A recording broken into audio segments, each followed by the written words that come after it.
Guys, kembali lagi di podcast The Camper. Kami anak muda pembawa perubahan. Hari ini kita mau lanjutin sesi sebelumnya, yaitu tentang worth it gak sih kerja under pressure, dan kita bahas bareng narasumber kita, Kobob. Halo Kobob. Hai, Oke kok, kita mau lanjutin lagi ya diskusi kita yang kemarin gitu. yuk, yuk. Kemarin terakhir kita bahas sampai tentang ya si under pressure itu sendiri tuh kapan sih under pressure itu tuh baik dan kapan ya udah enggak lagi gitu. Udah enggak, ini bukan under pressure yang baik lagi gitu. Nah, pernah gak sih kok kayak ngelihat anak-anak sekarang, bukan anak sekarang sih, ya mungkin ya generasi yang lebih sekarang ini tuh kayak cepet-cepet ya pindah kerja gitu. Kok baru kerja berapa bulan udah pindah, kok baru kerja setahun gitu, tapi udah pindah-pindah ke sini lagi gitu.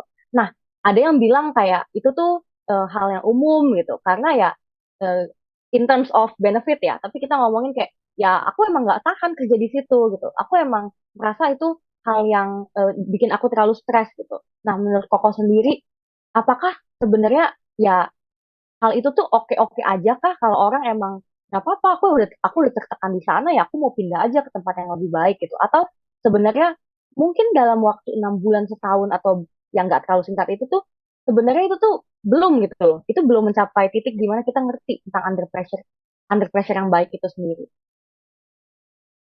Iya, kalau dari pengalaman aku pribadi sih, dulu pertama kali aku kerja di bank, mengenal mengenal lingkungan bank itu tuh eh, lingkungannya beda, skup kerjanya sama sekali berbeda. Aku tuh bener-bener kredit analis yang sangat hijau lah ya, nggak punya pengalaman apapun, minim banget lah pengalamannya. Pengetahuannya punya tapi pengalamannya minim. Jadi itu tuh aku ngerasa aku butuh waktu 2 tahun untuk bener-bener mengetahui kerjaan aku, untuk bener-bener ngetahuin proses sebagai seorang kredit analis dari end to end-nya gitu ya. Itu tuh aku kayaknya kurang lebih butuh 2 tahun gitu. Jadi Oke. jadi kalau ditanya masing-masing pekerjaan dan kemampuan masing-masing orang kan beda-beda ya. Mungkin kalau orang-orang yang pinter nggak kayak aku butuh waktu 2 tahun gitu. Mungkin mereka cuma butuh 3-4 bulan mereka udah paham dari nol ya, dari pengalaman nol. Tapi kalau aku sendiri sih butuh ya kurang lebih 2 tahun lah. Nah, itu satu.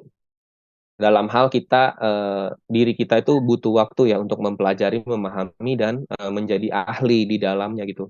Semua orang yang jadi ahli itu karena satu dia punya pengetahuan, dua dia punya jam terbang sih, udah pasti. Nah, Betul. poin berikutnya kalau tentang berpindah-pindah pekerjaan ya, Vinka, saya pribadi sih ngerasanya itu jadi sesuatu yang sangat wajar. Kita hidup di era digital. Kalau kita bayangin orang zaman dulu mau pindah kerjaan caranya gimana? Beli koran, buka bagian lowongan, Iya. cari tuh 4 halaman, 4 lembar, ya 2 lembar penuh koran yang gede, kita baca dari atas ke bawah, kanan ke kiri. Belum nemu kerjaannya mata juling, minus nambah. Jadi eh, maksud aku sih, kalau zaman sekarang, aduh, buka internet, let's say Jobstreet atau LinkedIn, Mm. eh, ketik lowongan yang kita inginkan, tempatnya di mana, range salary-nya berapa. Waduh, zaman dulu mau cari kayak gitu, bebusa tinggal. Zaman dulu tuh kalau pasang iklan pekerjaan ya cuma ada nama company, alamat, eh, lowongannya apa, dibutuhkannya pengalamannya seperti apa, atau lulusannya seperti apa, dan nomor telepon. Gitu aja.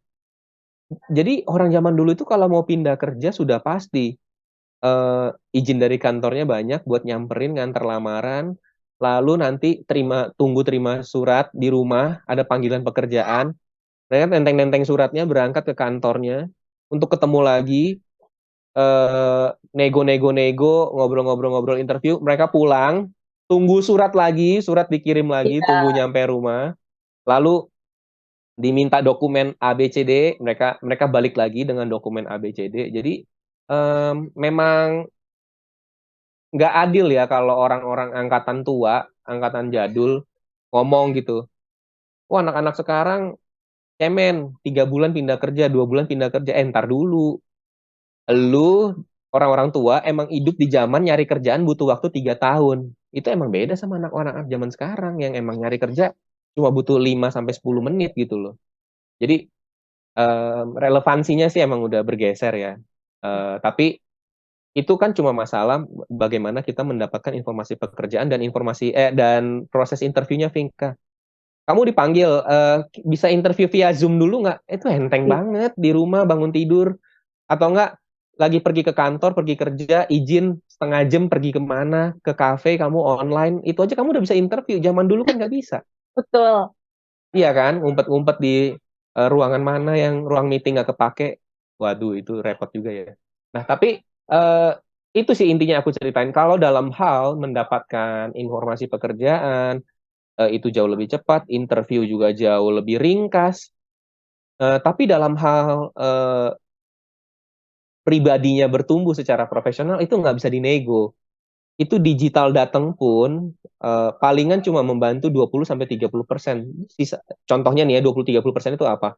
Kalau dulu kerja sebagai kredit analis ya banyak ngetik di mesin tik. Kalau salah ulang, ketik lagi tip X atau apa. Tapi kan zaman sekarang backspace backspace enter enter enter juga beres gitu loh. Nah, itu Hmm. paling cuma membantu 20-30%, tapi sisanya 70-80% pertumbuhan personal secara profesional ya itu emang balik lagi Vinka, itu semua tuh ada di kita sendiri kuncinya gitu. Semua ada di kita. Bagaimana kita beradaptasi, memahami, belajar lebih cepat, menyerap lebih cepat, lebih kritis dalam bertanya, bertumbuh, itu sih Vinka. Jadi menurut aku ada part yang memang didorong oleh digitalisasi dan itu menjadi sangat wajar bagi anak-anak muda berpindah-pindah kerja. Tapi ada part yang memang anak-anak muda pun sekalipun mereka ikrip dengan teknologi itu nggak bisa ditawar gitu, nggak bisa ditawar bahwa bertumbuh secara profesional emang butuh waktu, tenaga, dan usaha, itu sih. Mm-mm. Oke, oke. Bener ya, jadi emang balik lagi ya. Maksudnya ini tuh tergantung pribadinya sendiri gitu. Kayak gimana seseorang bertumbuh kan kita nggak bisa nilai dari, ah kamu 2 tahun udah ngerti apa gitu. Lah kamu 3 bulan emang udah ngerti apa gitu. Kita kan nggak bisa ya menilai itu dan itu bergantung lagi ke diri sendiri. Terus sebenarnya juga ini sih kok.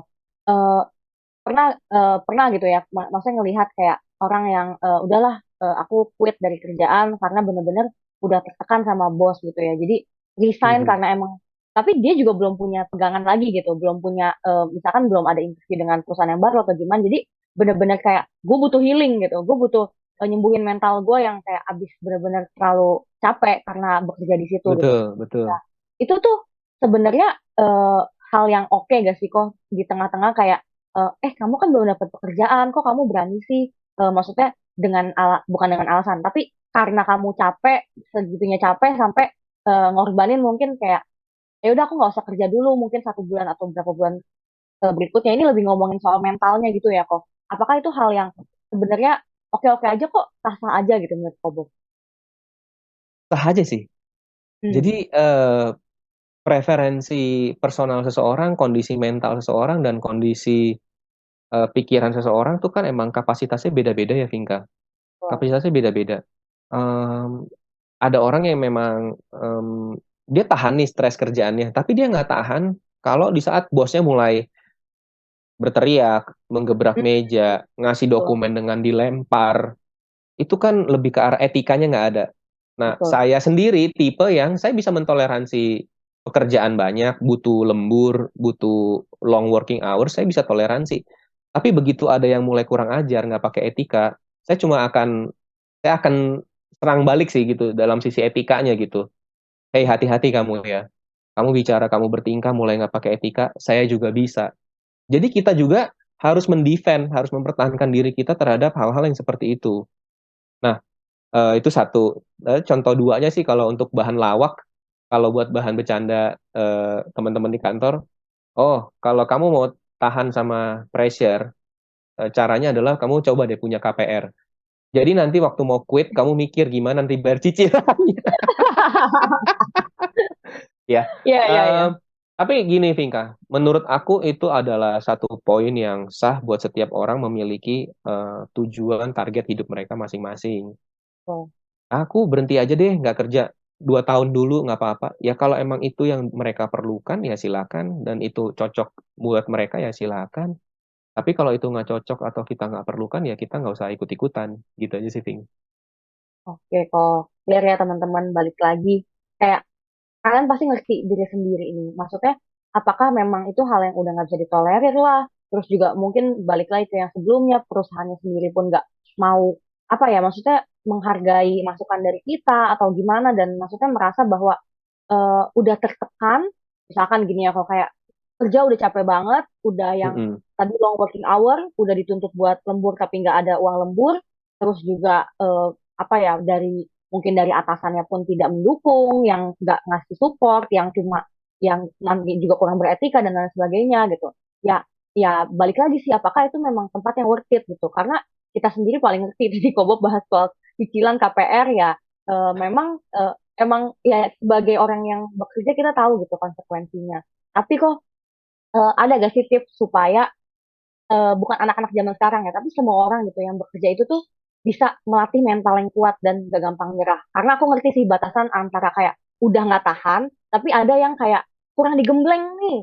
Kamu kurang misalkan ya kurang banyak dengar feedback dari orang, makanya gak terbiasa terus jadi kayak sakit hati gitu. Ada gak sih tips dari Kobob atau pengalaman yang bikin mental Kobob tuh jadi kuat, tapi bukan hal yang menjatuhkan atau melemahkan ya, tapi yang itu justru bikin Koko jadi kuat gitu.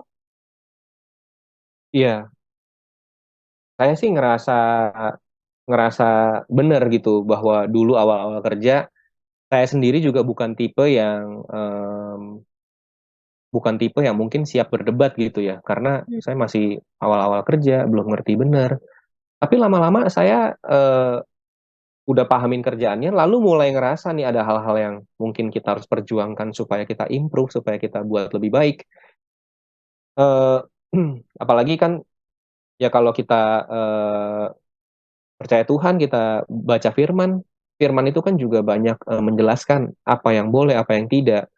Ya. Banyak contoh-contoh firman bagaimana kita harus berdiri di eh, titik yang benar gitu ya. Jadi em, tipsnya sih sebenarnya bukan tips ya, tapi kalaupun kita memilih untuk tidak bertumbuh, kalaupun kita memilih untuk mau gini-gini aja, ya nggak apa-apa. Tapi nanti waktu kamu lihat ujung-ujungnya nih, ujung-ujungnya yang paling banyak contohnya adalah ngelihat peers kita ya, apa ya, teman-teman Hmm. sejawat lah ya, yang satu rating sama kita gitu, yang seangkatan gitu ya. Kok dia udah ke sana gitu, udah achieve ini itu, gue kayaknya rasanya masih begini aja. Ya nggak apa-apa juga, bukan berarti dia lebih baik, tapi kan emang prioritas masing-masing orang beda aja. Cuma ada orang kan banyak yang terjebaknya gini, Vinka.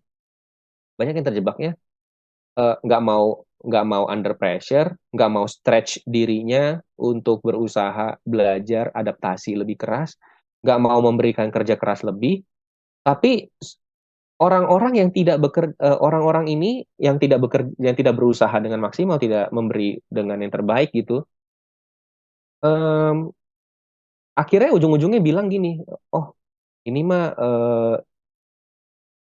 salahnya perusahaan gua, akhirnya mulai menyalahkan keadaan, padahal dirinya sendiri yang mungkin kurang kurang memanage keadaan sekitarnya untuk dia pakai sebagai momentum bertumbuh, Bingka. Hmm. Jadi balik lagi sih ya, kalau kamu tanya tipsnya sih, em, ujung-ujungnya ujung-ujungnya adalah target diri kita sendiri sih nentuin. Apakah kita pengen jadi orang yang bertumbuhnya mungkin pelan-pelan aja, atau kita pengen bertumbuh dengan cepat. Kalau kita pengen bertumbuh dengan cepat, ya kita juga harus siap belajar lebih banyak, terima apa ya, bekerja sedikit lebih panjang dari orang lain. Kayaknya kita hampir nggak pernah nih dengar orang-orang yang sukses itu bekerjanya jauh lebih pendek dari orang lain, nggak pinter-pinter amat, nggak lebih pintar dari orang lain, bekerja lebih singkat dari orang lain, tidak memberi usaha sebanyak orang lain, terus tiba-tiba kaya gitu. Of course, kita anggap aja mulainya dari titik yang sama ya. Sama-sama karyawan, nggak mau lembur, nggak mau bantuin orang-orang yang kesusahan, nggak mau bantuin tim lain, tapi pengen cepet jadi manajer gitu. Dari level staff misalkan. Susah.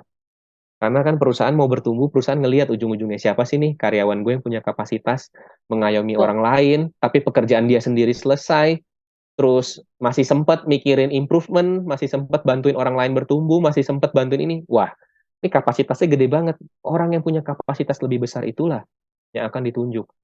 Makanya eh, kalau kita pernah dengar statement ini ya, saya dengar statement ini dari Sidney Mohede, kedewasaan seseorang tidak diukur dari usianya, tetapi dari penerimaan akan tanggung jawab. Dan dimanapun tempat kita bekerja, bahkan dalam rumah tangga kita, kalau kita siap bertanggung jawab lebih besar, maka ada hal-hal yang lebih baik juga yang Tuhan percayakan buat kita. Dan firman Tuhan juga jelas banget tentang hamba yang baik ya, yang diberi satu, dua, dan lima talenta untuk bekerja, lalu dihasilkan, dijadikan berkali lipat, dua kali lipat, tapi ada hamba yang punya satu talenta, nggak dipekerjakan, disimpan dalam tanah, malah nyala-nyalain tuannya lagi. Ah, tuan nih udah ngasih doang, minta imbal balik, dasar apalah-apalah gitu, malah ngata-ngatain tuannya. Dan tuannya cuma bilang, berdasarkan apa yang kamu pikirkan, itulah yang akan aku perbuat kepadamu. Jadi hambanya kan bilang Tuhan itu Tuhan yang jahat. Ya ternyata Tuhan berbuat seperti itu ke kita. So itu sih singkat, semoga tips-tips inilah sebenarnya bukan tips juga, tapi tanya aja ke diri kita sendiri gitu. Apakah kita mau bertumbuh atau tidak? Kalau nggak mau bertumbuh juga nggak apa-apa gitu. Itu sih. Oke, thank you Kak Bob. Itu udah Thank you, Vinka. nge-summarize semuanya ya. Jadi memang balik lagi apakah kita mau bertumbuh atau enggak. Dan juga soal tadi ya firman Tuhan tentang perumpamaan talenta gitu.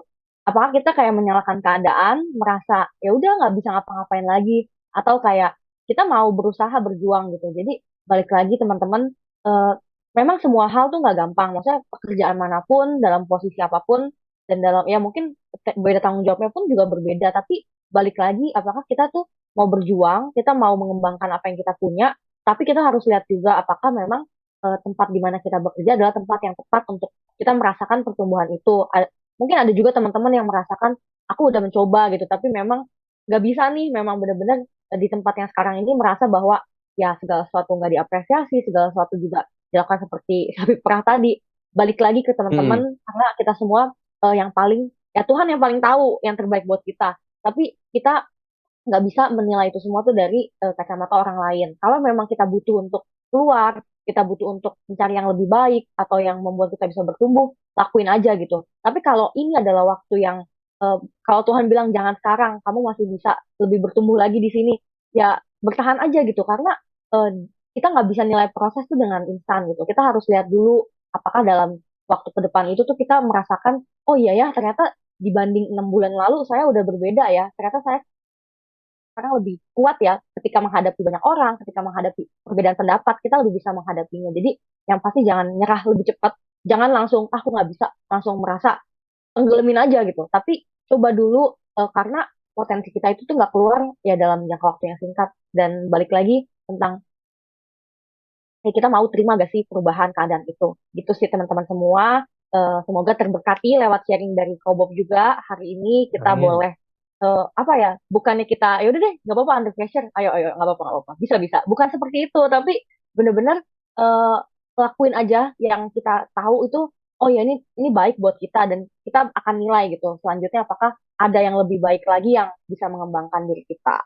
Itu teman-teman, semoga podcast hari ini boleh jadi berkat buat yang semua yang menyaksikan. Dan juga kalau kalian suka sama video ini, jangan lupa like, subscribe YouTube channel The Camper, dan share juga ke teman-teman, entah budak korporat atau siapapun yang lagi ngerasain hal ini, boleh ngedengerin podcast kita. Oke, Ya, teman-teman. See you and God bless. Thank you, thank Kobo. you. Udah jawab. Bye-bye. Bye-bye.